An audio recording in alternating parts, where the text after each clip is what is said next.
come on over here to this side. This way the camera can see your pretty faces. Y'all are gonna make me feel really, really short. It's not that I feel really short, it's that I am really short. So, but we've got certificates for everybody. But what these say is that this is the City of Laverne Certificate of Recognition. It's hereby granted to the 2023 Laverne High School boys basketball team for being the first LHS team to play in the ISSA state tournament and continuing to strive to not only be the best team, but the best students and role models for your peers at Laverne High School. And so we're presenting each one of y'all with certificates, and we want to thank you guys for what y'all are doing to represent both the city and the school and your peers. So can we give them a round of applause?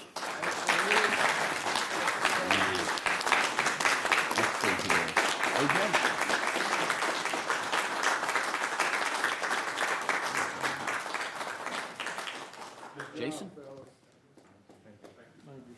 And then we got Stephen. That's okay. I'll give you this one. Thank you, sir. Congratulations. Let's get a photo over here for Gary. Y'all want to hold up your certificates, you can. Stand up straight, Mayor. Anyone got a box? Thank you, guys.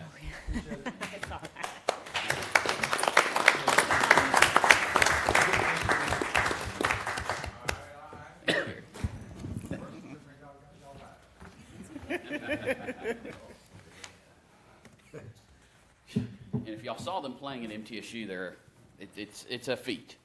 So I can't even run down the court, much less as quickly as they go.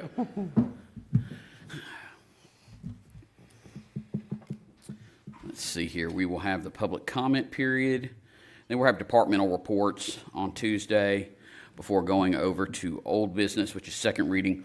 Ordinance 2024-05, an ordinance to amend the fiscal year 2023-2024 general fund budget.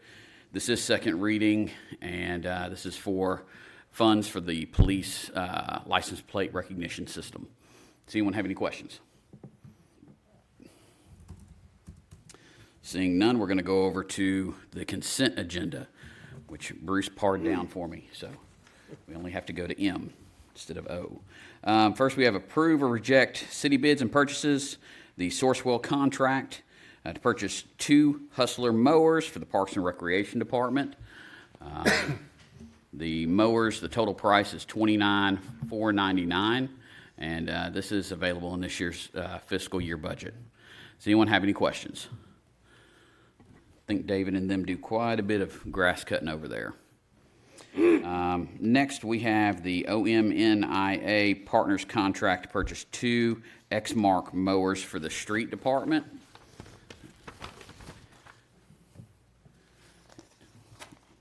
And the 2 mowers are $26,878. Does anyone have any questions about that? They're also in this year's budget. They, let's see here, but the request was for 24, but we have funds available, and we're requesting to make these purchases before the end of the current fiscal year. So it's going to be paid out of the street department budget. Next, we have number 3, state contract purchase, Nashville Communications, Fire Station 41 radio system and station alerting. And total cost for this is $27,494, and this is within the scope of the total project. Does anyone have any questions? Okay, moving on to B, approve contract amendment with Safe Industries to include the purchase of loose tools, equipment, hose, and apparatus equipment for the new fire truck, and approve change order for the contingency fee. This is just like he said, or just like it says. Total cost for the truck, including tools, equipment, hose, will be $791,100, and this is included in the budget. Does anyone have any questions? And that's still, Ronnie, what's the ETA for getting this here? The fire truck has been delivered to Lawrenceburg for lettering. It should be in Nashville next week for the brackets. We're going to have some time frames to get the tools and appliance and hose in. Okay. Maybe by the grand opening of the fire station? Hopefully. Moving on to C, approve a letter of intent for the purchase of a new brush truck from CMI Equipment Sales Incorporated for the street department. Total cost of this is $205,000. It will be paid out of the street department budget if approved for the 24-25 fiscal year budget. Does anyone have any questions on this? Doug, is both of our other ones, are they running, or we just got one that's half running, or what's the deal with them? Doug, if you could come up here, we can hear you with the microphone. You can tell him thank you.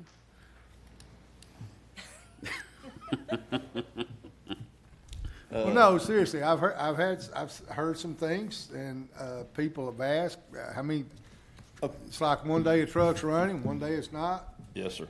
The one that we're requesting for a new one has been around here for the longest. Sometimes it's down more than it is running.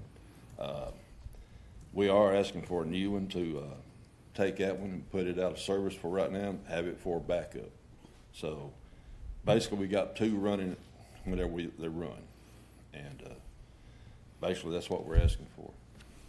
And this was discussed at our budget workshops. Yes. This is the letter intent to go ahead and get the truck in the queue so that we can get it. Basically, they do have a truck there on the lot. And Wonderful. that's the reason, if we can get a letter of intent right now, we can give that to them. And then if y'all do pass that budget, we will have the truck here, instead of waiting for one. It's on the lot. Wow. The way I understand it, yes, sir. I think you said July 2nd it'll be here, right, Doug? I can't say that, sir. And it's coming from Bushport Ford. No, CMI is coming out of Nashville, Tennessee. What brand truck is it? I want to say it's international, and I ain't gonna swear to it, but I believe that's what it is. Well, right now, we got one brush truck, We got two brush trucks. two brush trucks. Yes, sir. And they are both running. There's a lot of brush out there right now that needs to be picked up. But like I say, the older one has got a lot of run hours on it. So it is getting wore down pretty quick.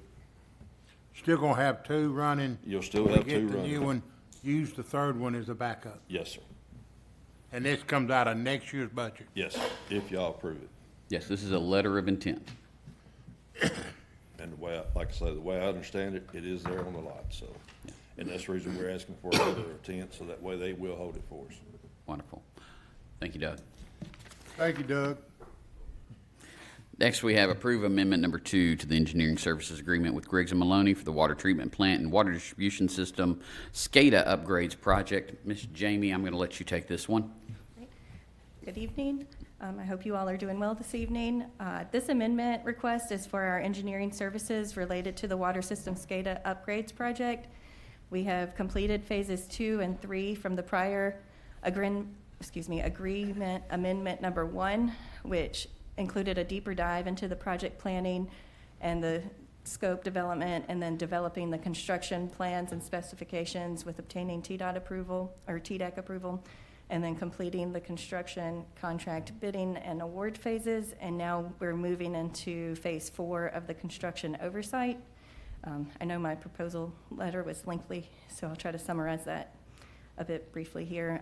The engineering services amendment request in your packet tonight includes additional time related to scope increases that were determined to be needed during the planning and design phases with both the water treatment plant facilities and several of the water distribution sites out in the system.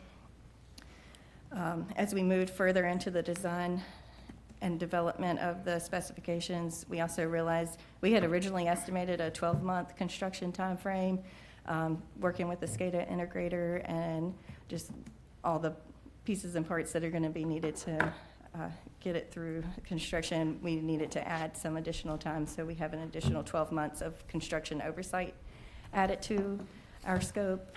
And then additionally, the TDEC non-competitive ARP grant evolved during this time frame, where we've worked very closely with the city staff to move this through each phase that they've required, to be able to ensure that the city gets all the reimbursements from that grant money.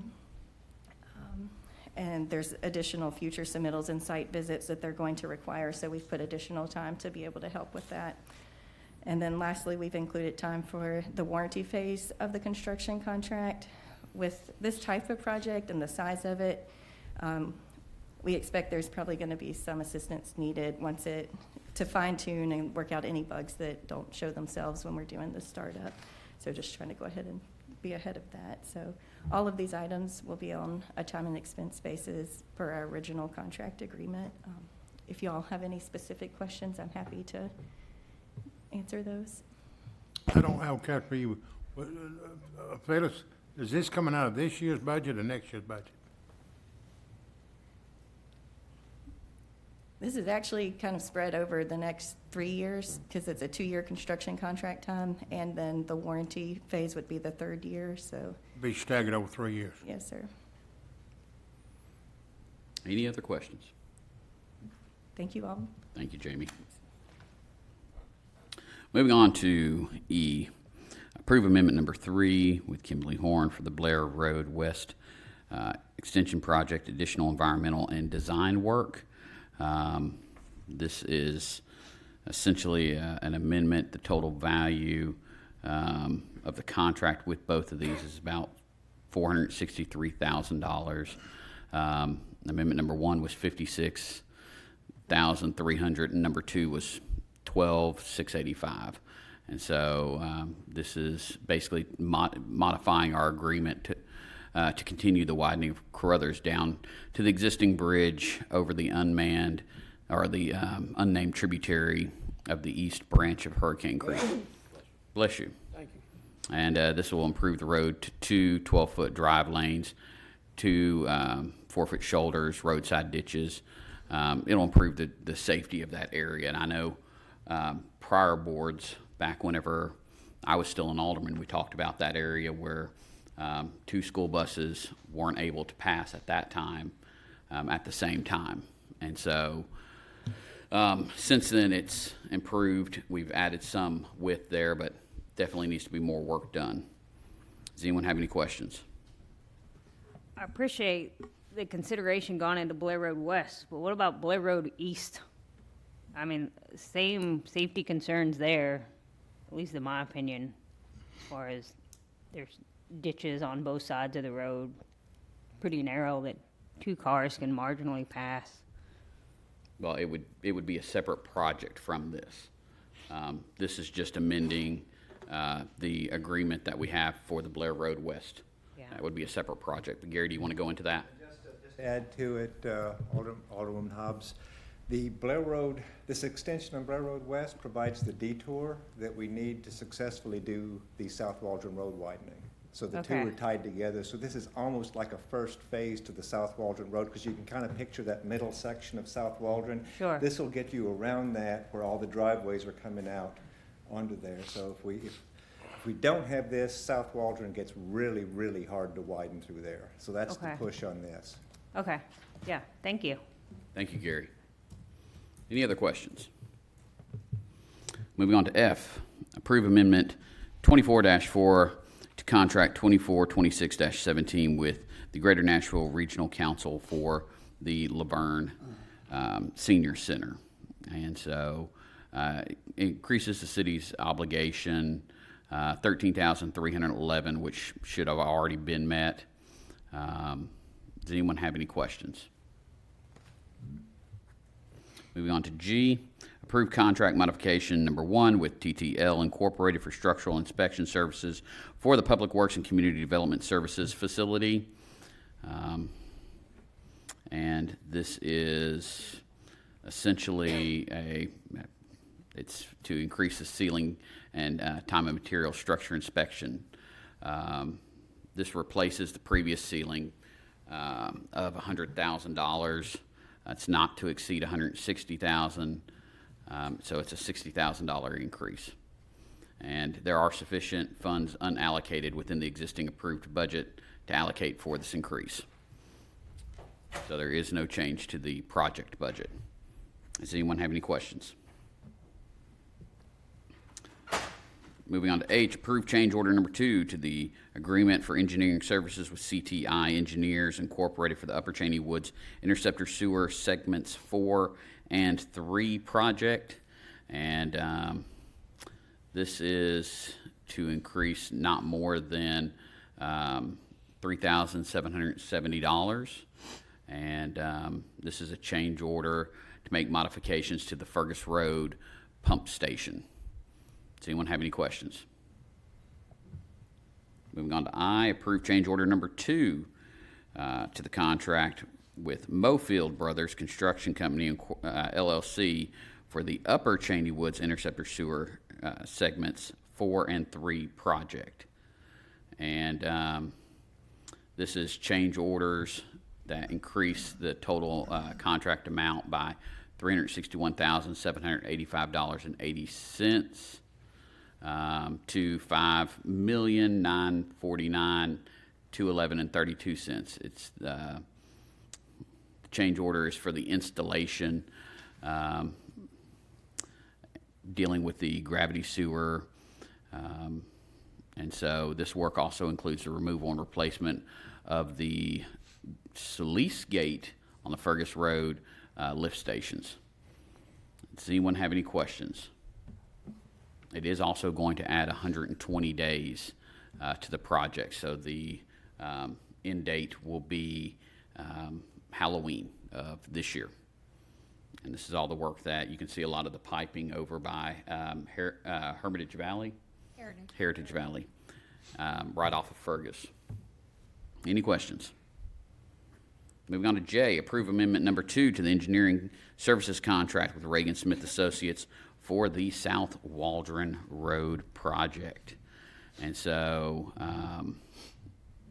the original contract for this stated that once the right-of-way design plans have been approved by the city, Reagan Smith would coordinate to determine the appropriate tasks and services and project phasing required to perform and to get the bidding and construction for widening. The right-of-way plans are near completion, and a proposal was requested by the city to provide services. And so, and it lists as far as those. This amendment is a result of that proposal. It includes project management coordination, right-of-way acquisition, construction plans, ecological services, permitting, bid phase services, and then the Waldron Road design revisions, the Gwynn Farms improvements, and then the Waldron Road scope revisions. So total fees for this $1,082,000. And so South Waldron Road has a streets capital project budget for this fiscal year of $4,426,877. So far, $226,000 of that has been spent. So this amendment fits within the existing approved budget. Does anyone have any questions? Moving on to K, approve a master service agreement with Lexipol LLC for law enforcement policy manual and training bulletins for the police department. And this is a annual, or for the first year that is cost of $42,111, and the money will come out of the Equitable Sharing Fund.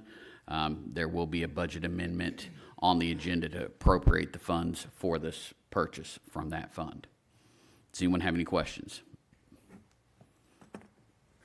Moving on to L, approve an architectural design services proposal from TM Partners PLLC for the design and construction administration services for the police department headquarters addition and renovation. And this is just like it sounds. This is essentially looking at getting the ball moving on a design for renovating and adding on to our police station. Deputy Chief Hatcher, when was that station originally built back there? 1989. So it's definitely been around for a while. Yes, sir. And y'all are pushing at the seams. We've outgrown it exponentially. And we have a space needs assessment from several years ago that stated as one of the things to keep up with growth that a new police station was needed. This is looking at an addition and renovation for that. Does anyone have any questions? Now, this don't have anything to do with later on if we're gonna get a new one. This is just to upgrade and, This is looking at an addition to it and renovations. And I forgot to mention this at reading, but the proposals, basically $1.2 million. And the funding is included in the 24-25 budget.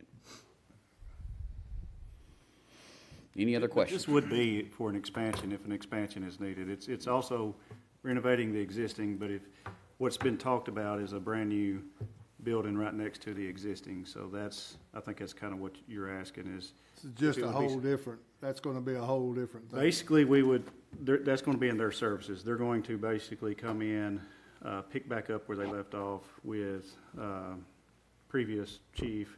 Now that the new chief is in, we'll pick this back up. They're going to go back through everything and make sure what are the needs, what are the staffing levels, what are the projected staffing levels, all that information. And then they will come back with what they see is going to fit the needs of the city or of the PD at least. And basically, I think they have in here right now, their expected cost would be 12 million, I think, is what they have based everything on at this point. That would be So- construction and all.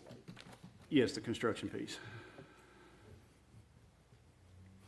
Any other questions? Okay, moving on to M. This is approve amendment number 1 to the grant contract with the State of Tennessee Department of Commerce and Insurance for the provision of grant funds for tuition assistance, training, and professional expenses for the Tennessee Law Enforcement Training Academy, TLETA. And there's no additional cost with this. This is just a new grant that was offered by the state for law enforcement. It provides $40,000 a year for 5 years to help tuition assistance, training, professional development services at the TLETA. So the state sent an amendment regarding invoice requirements and payments, and so that's what this is just updating. Does anyone have any questions? I don't have anything for M, but Bruce, what's the latest that one of us can have thing pulled off this consent put on a, by the self issue? Well, you can do it obviously tonight. We've done that several times. I think, it's been a while, but I think you can do it up until noon on Monday, I believe. Okay. I have to double check. That's just a lot of money to be spent out of a consent agenda. I don't remember us having a consent agenda that costly before. Moving on to number 7, first reading ordinance 2024-06, an ordinance of the City of Laverne, Tennessee, adopting the annual budget and tax rate for the fiscal year beginning July 1st, 2024 through June 30th, 2025. And so, Phyllis, you wanting to take this? Since you dropped us off a few sheets. What you have in front of you is the budget for all the different funds. In the general fund, we have, I think it's on the, let's see, about the fourth page, with all the capital requests, the wage increases, some carryover from prior year expenses for items that have not been purchased yet. We're looking at a budget of about $50 million in expenditures.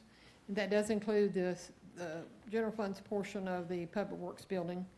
And, of course, our revenues are only at about $35 million, so the balance of that would come out of fund balance. The other funds are pretty straightforward.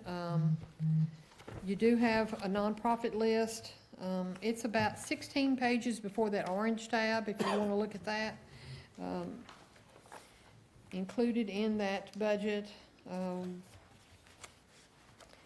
was $16,000 for the Rutherford County EMA.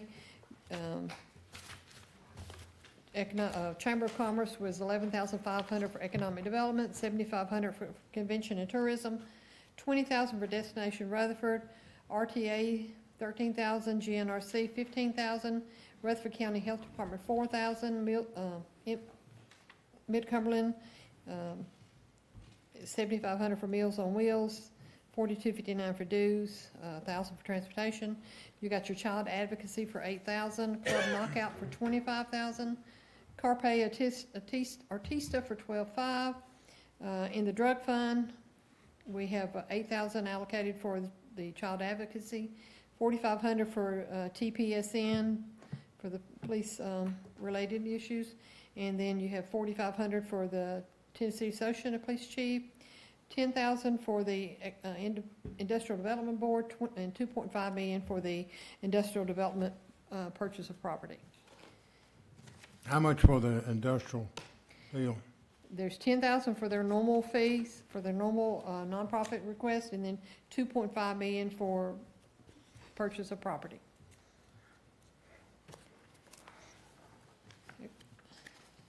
If you want to jump onto the orange tab is our water sewer fund. The first scenario, you know, we've discussed the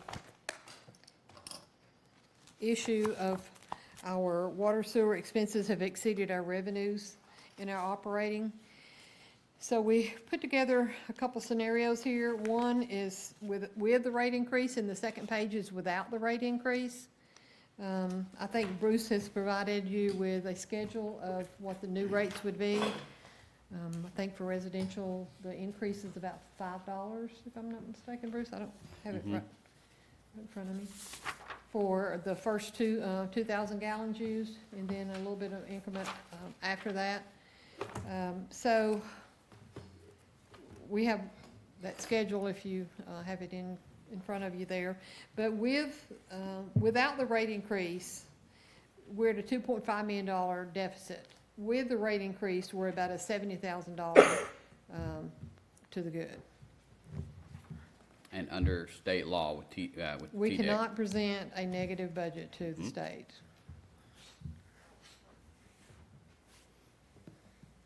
Anyone have any questions?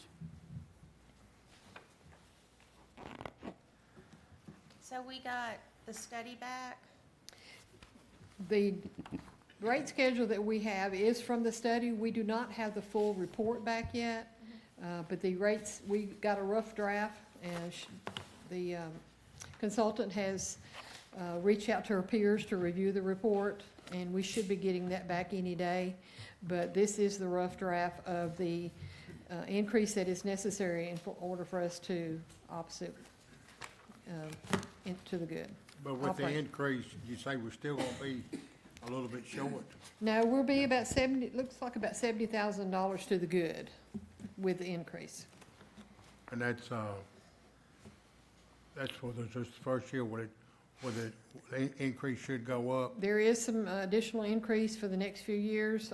This year and next year will be, I think the schedule, I think Bruce passed. I don't have that in You there. put that out there. So, this year would be the biggest portion of the increase. You know, we haven't had a rate increase since about 2015, I think. Actually, we had 2016 and 17, we had decreases. So, this is the first time in almost 10 years we've had an increase. You know, realistically, we need to be doing smaller increases more often in order for us to maintain the water and sewer fund and keep it outside of running negatively. So next year, we have a little bit of an impact, and then it trickles down to very small increments after that. But most of the increase is due to the development out on Walden Road to upgrade the water system? No, we have, most of the increase is due to the cost of goods going up, cost of labor going up, cost of benefits going up. Infrastructure supplies have gone up. The meters that we put in the ground for residents have gone up substantially over the last few years. It's a combination of a lot of things. Inflation has just hit the economy hard. And that's part of this. Like you said, it's been about 10 years since we've had an increase. And I was reading in the Daily News Journal that Smyrna just announced that they're going to be increasing water, sewer, and gas prices for their residents as well. So this is something that's affecting just about everybody, is inflation. Any other questions? Thank you, Phyllis. Moving on to number 8, first reading ordinance 2024-07, an ordinance to amend the fiscal year 2023-2024 equitable sharing fund budget. This was discussed with the consent agenda. The total amount is $62,000. Does anyone have any questions? Moving on to number 9, a resolution of the City of Laverne Board of Mayor and Aldermen to declare property owned by the city to be surplus to the city's needs and directing disposal of the same. We have got a lot of items on here. Public Works Doug really made them show out this time. But you've got a lot of different items that are on here, so be sure to review that. Moving on to number 10, Resolution 2024-12, a resolution of the City of Laverne to adopt revised impact fee rates to be effective July 1, 2024. This was discussed at our budget workshop, and this is where we have the impact fees indexed with the construction cost index. So, and the one that was published is a 2.28662%. So you will see that as far as those increased by that amount. That seems like such a small amount. Year over year, it adds up. And so, I mean, if you remember at one point, the impact fees hadn't been touched for 22 years at one point. Yeah, I remember. And so we've taken them to the maximum of the study that we did. But like a few other cities have done, we went ahead and indexed them with the construction cost index. And so that still allows them to rise along with those basically rising construction costs. And so for this year, that's what it's at.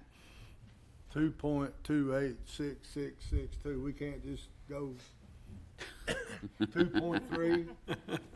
Am I missing something? Well, it did. The resolution that we adopted didn't specify for rounding, so it's Except for the total amount of Yes. the actual impact fee.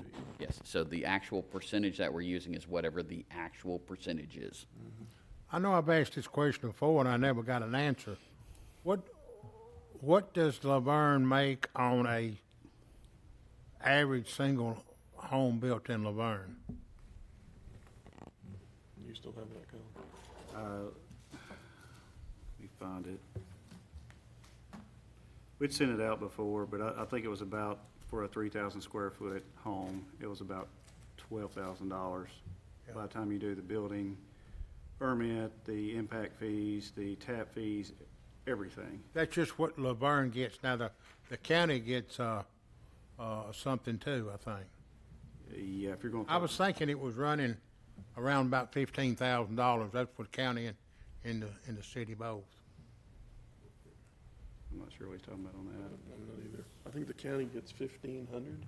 Yeah, the county, there's a $1,500 development tax per lot that, or something Yeah, like that. but- Adequate facilities charge, Yeah. which is $1,500. I think half of that goes to schools. I know it's been about 20 years since I built a home, but seemed like to me it was around $15,000. Well, moving on to number 11, Resolution 2024-13, a resolution to authorize the mayor to negotiate a settlement agreement for presentation to the Board of Mayor and Aldermen. And this was discussed in our executive session. This is regarding the 24-inch water line project in the city versus the U.S. Fire Insurance Company. Does anyone have any questions? Well, that meeting we had, I think Evan said it's best not to go into detail on it, so might just be best to let the dead dog lie. Well, I will state, at least my opinion on this, is that we should wait until we get to the point that the project is actually completed. Otherwise, if there's another difficulty with the developer, with it getting it finished, that creates a whole nother lawsuit that we have to start all over with. So I would rather us personally to get to that point of completion and then sit down at the table with them to figure out, any dollar amount for the liquidated damages. Anyone else have anything? Moving on to 12, Resolution 2024-14, a resolution to approve the land acquisition policy for the Blair Road West project. And this is straight as it sounds. It's the land acquisition policy for Blair Road West. Does anyone have any questions? In layman's term, you're talking about condemning property and taking it? Well, first off, they will go through Croft and Associates and make a fair offer on it. And we only get to the condemnation part whenever it gets to the point where someone is just adamantly refusing. It's very similar to what occurred with the Waldron Road expansion for this side of it several years ago, 10 plus years ago. So it's very similar process. Any other questions? Number 13, motion to appoint a judge pro tempore for the June 26th, 2024 court date. Judge Cartwright's unavailable for court and due to some other commitments, and so instead of closing court, he's arranged with with Judge Sellers, who does the municipal court for the city of Murfreesboro, to step in on that date. So Section 3-208 of the Laverne Municipal Code requires that this temporary appointment be approved by the board. Does anyone have any questions about that? Moving on to 14, motion to approve the purchase of a total organic carbon analyzer for the water treatment plant. And the TOC analyzer is $40,173, and the extended warranty is about just over $2,400, totaling it out at $42,603.59. Funds for this are already allocated for this budget year, and we're using GSA contract pricing for it. Mayor, I need to address a few things on this one. Sure. First, in the description, I messed up some of this. So instead of replacing, it's actually to purchase a TLC analyzer. We do not have one at the plant. Danny can get up in a minute to explain what the need is for the TLC analyzer. But the other thing I need to correct is, as far as the extended warranty, we're not going to recommend going forward with extended warranty. We had preferred the preventative maintenance. It just makes more sense, and it's actually less. It will be $1,656 instead of the $2,000. So the total of this request would be $41,829.59. Now, the reason why this is on the agenda, not on the consent piece, is because there is terms and conditions that are tied to basically this purchase that once we had reached out to Evan on, he could not agree to the terms and conditions. He has a few concerns, so it's probably best if you hear his concerns, and then you can understand from Danny what the need is. As far as my recommendation, I agree with Evan. There could be some concerns with what he's pointing out, but I think as far as what the need is, we do need the TLC analyzer. I don't know that we'll be able to purchase it anywhere else without any of the terms and conditions. So I feel that we still need to make the purchase.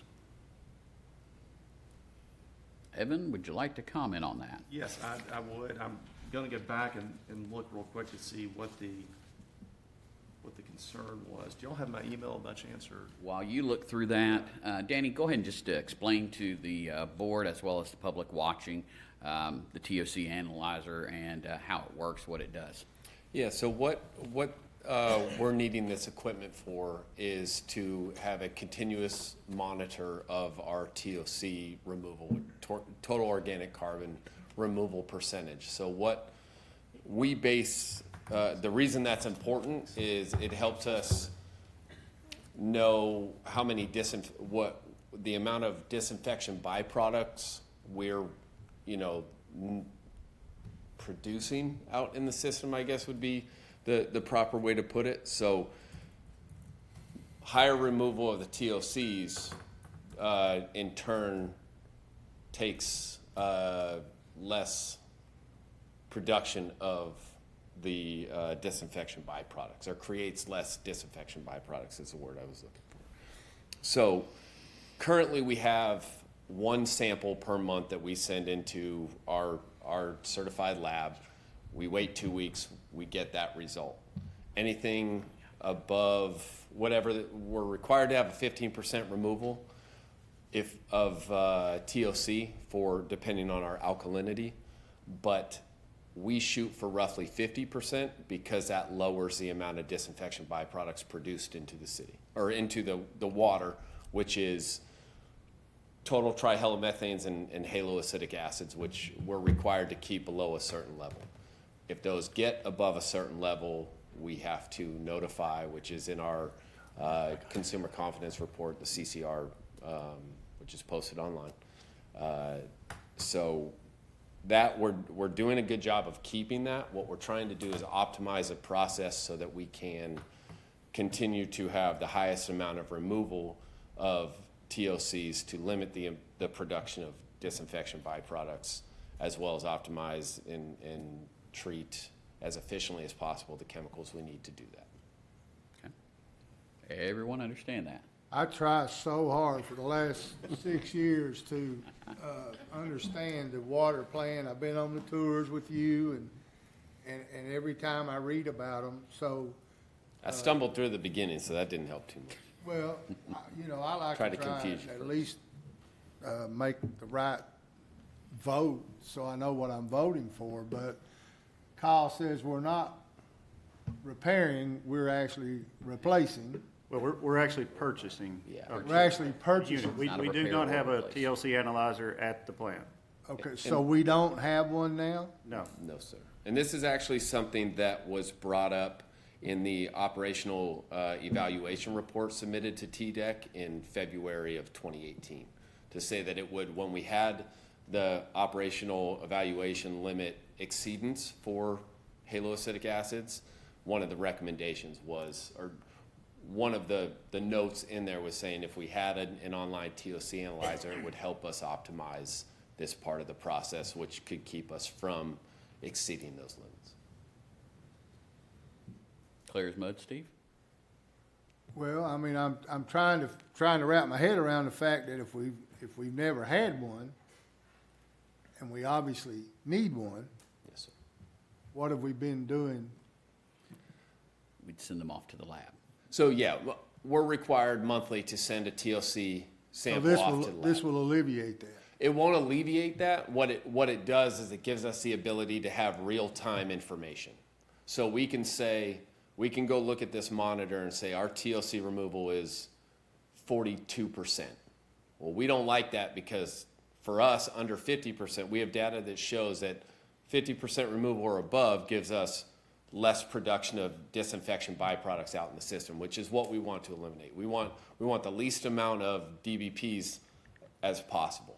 So if we remove more total organic carbon, because organics mixed with sodium hypochlorite, our bleach, creates disinfection byproducts.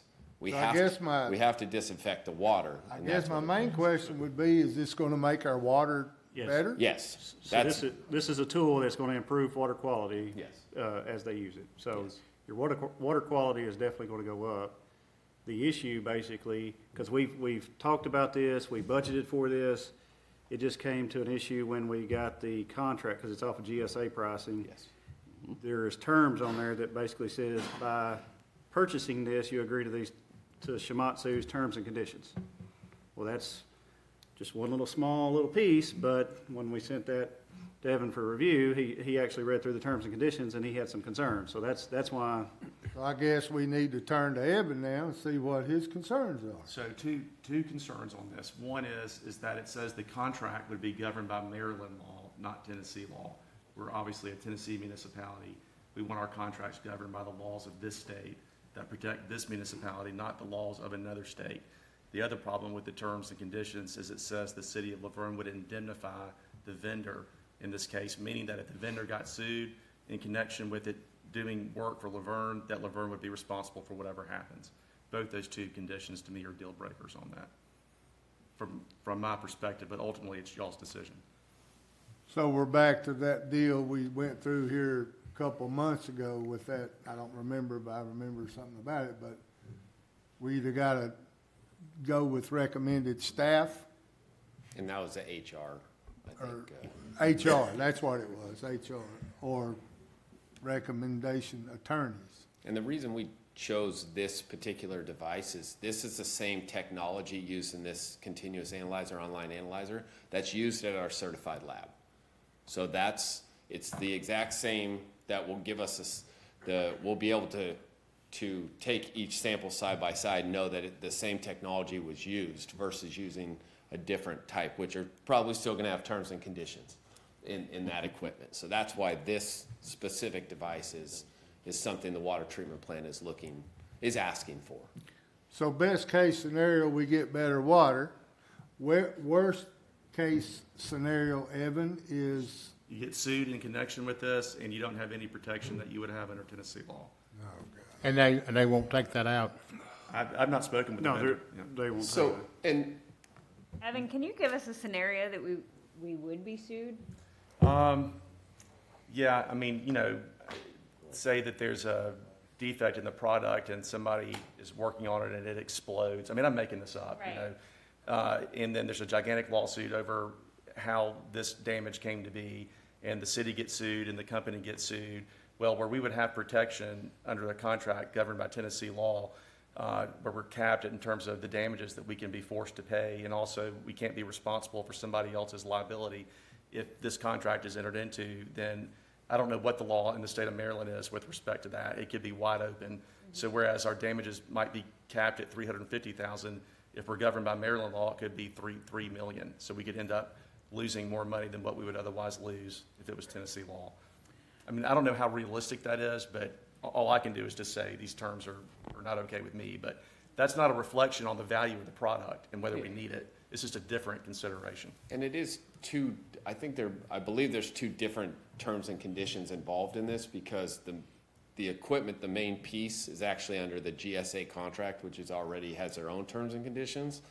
The supplemental pieces that go along with it would fall under Shimatsu's terms and conditions. That ain't it's not another avenue that we can go by bypassing that, maybe buy it from a different company or get a different thing.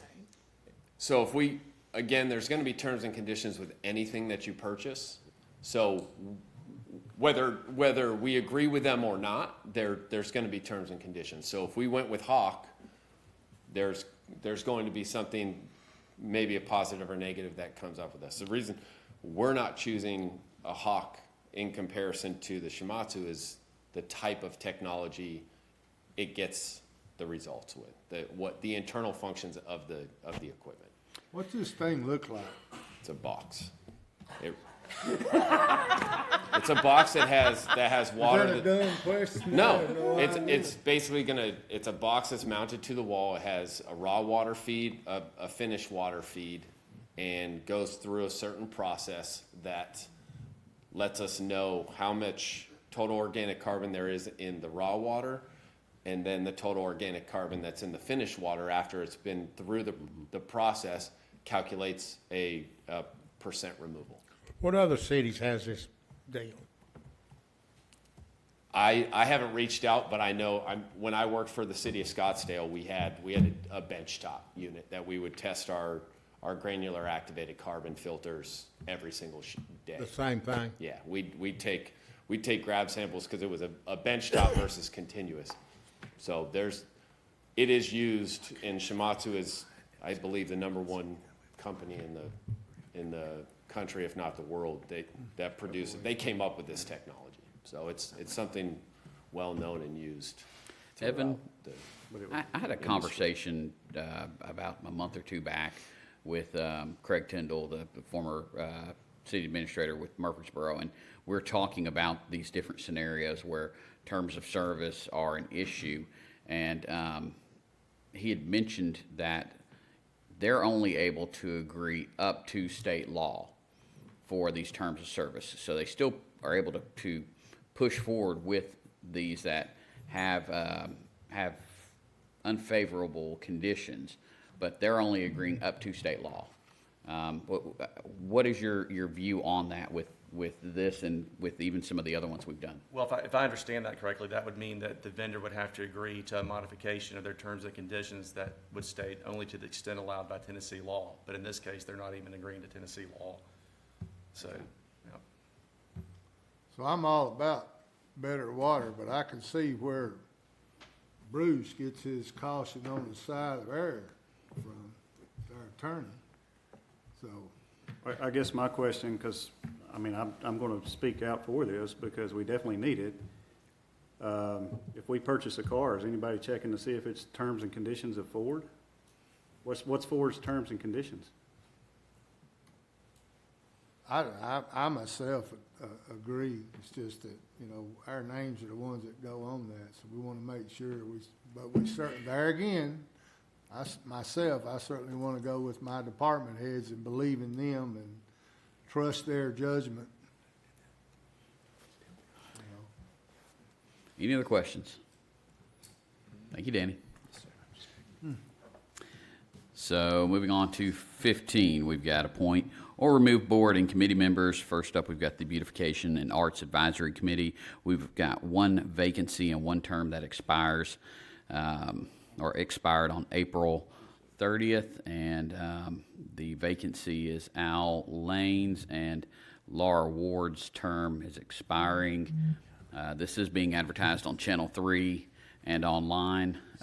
Laura Ward does wish to remain on the board, and then we're taking applicants for the open position. Then we have the Board of Zoning Appeals. Again, Al Lane has stepped down from that board. It is being advertised on Channel 3 and on social media, and we have one applicant currently, which is Justin Greer. Next, we have the Economic Development Advisory Committee. We've got one term vacant, and this is being advertised on Channel 3 and on social media. And then last but not least, we've got the Stormwater Appeals and Advisory Board. We've got one term vacant, and that is also being advertised on social media and on Channel 3. With that, we will move on to Mayor and Alderman comments. Alderman Waldron. Again, I want everybody to check on the elderly. It's warming up out there. Make sure your pets have ample water and shade. And I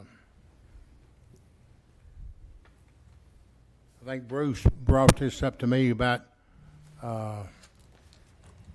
passing on a vote. I'm glad now we got another option. Just don't vote. So I'm glad the board got another option. That's it. Thank you. Alderwoman Hobbs. Just want to extend a thank you to Gary, Kyle, Chief Mays, and the Laverne Police Department for enforcing some code violations in the South Walden community in regards to new development over there. We really appreciate your hard work and your diligence in rectifying that situation. So thank you guys so much. Alderwoman Haas. I don't want to steal the vice mayor's thunder about today at the senior center, but it was a great event. 50 Forward is going to be an awesome asset to the city of Laverne and the senior center. Vice Mayor, no. no comment. You can add to it. No, I'm good. What Carol said. I want to ask everyone to keep in your prayers Al Lane and his family. He has volunteered in this community for many, many years now, and is dealing with some major medical concerns. Do want to thank everyone who came out today for both of the mayor's prayer breakfasts, both the one at 6:30 this morning in Murfreesboro, and then the one here at the multipurpose building at 10 o'clock. It's good to see John DeBerry back and listen to him and see so many people come out from the community and take part in praying for our city, our government, our first responders, and our nation as a whole. So thank you to everyone who participated and made those events possible. With that, call this meeting adjourned.